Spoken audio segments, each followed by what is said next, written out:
So it's been a bit of a rough day today. It's early mid-August and the water levels are actually about 20-25% higher than normal.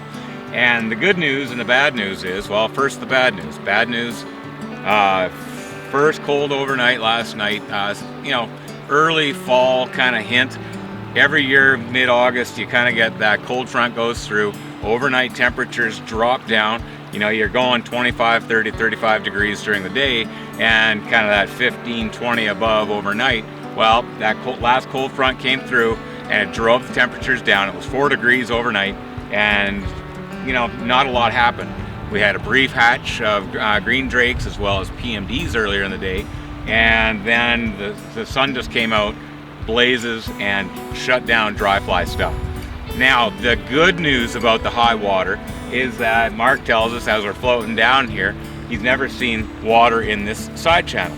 Well, as we're drifting past, it was like you look over here and these are the high water spots that just shine just as the water is about to quit and be done through the year. Probably another 2 weeks this will be dry through here, so the waters level are coming down. But this is a prime time to get that kind of side swooping channel coming off the main river.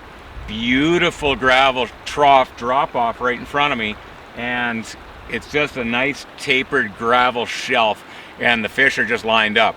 Now the truth is that before we pulled out the camera, I've just switched over. I gave up on the dry fly and I was fishing about 2.5 feet down below an indicator to essentially a tungsten, one size oversized tungsten bead hare's ear with a nice clear crystal flash tail, kind of a pearlescent.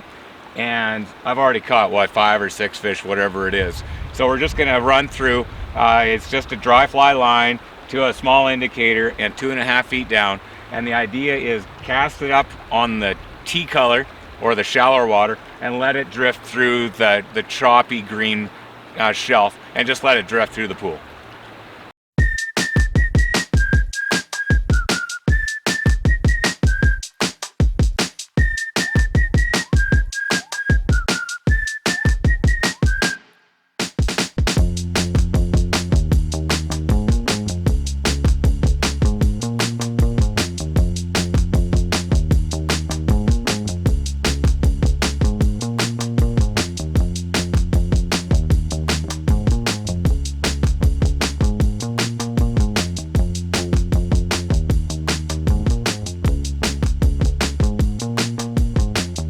And the key thing is, when you want to get that fly upstream, you have to do a reach cast or a reach band.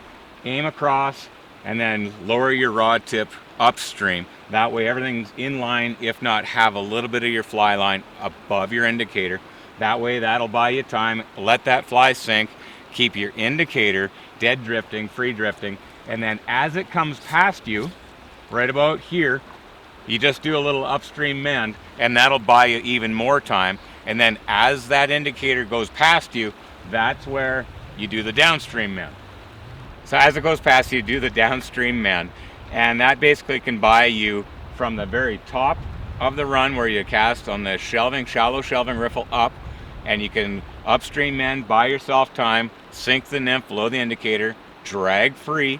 As it comes past you, now you downstream mend, followed by a little bit of an upstream mend, and just allow that indicator with nymph to drift right down that seam line from the head to the tail out of the pool.